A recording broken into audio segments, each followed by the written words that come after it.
So the main I don't know, the main track of his ideology is basically some kind of liberal conservatism. That's how I would describe it in a traditional sense.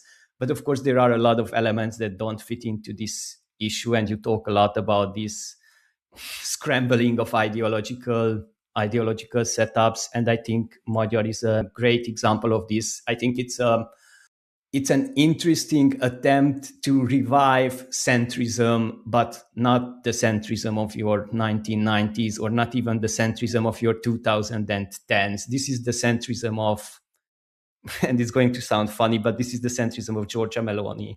I think they are going to be really, really great friends, despite the fact that Meloni and Orban they are thought to be close allies.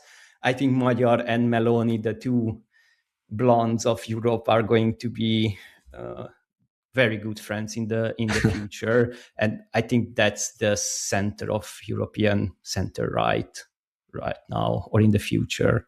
Okay, excellent. I mean, very well put. And I assume you'll be familiar also with the conversations that we've had on this podcast on those terms, specifically about the sort of incorporation and of the populist right into the European mainstream, or that in the way that it has become the new European mainstream. So it's interesting to hear that is that Hungary provides yet another example of this.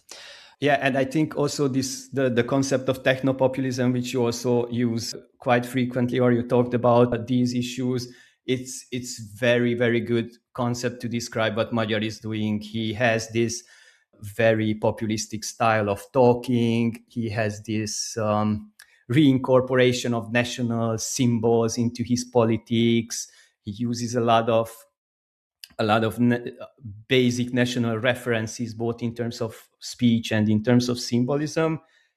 But also he talks about how professionalism is needed in government, and he somehow fuses this.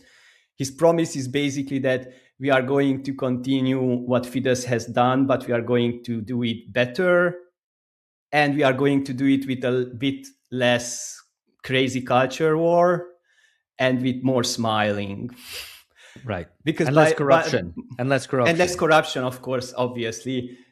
By the last couple of years, the Fidesz milieu just became so really not smiley. It was a really kind of bad mood, bad atmosphere, kind of stuff with always fear mongering.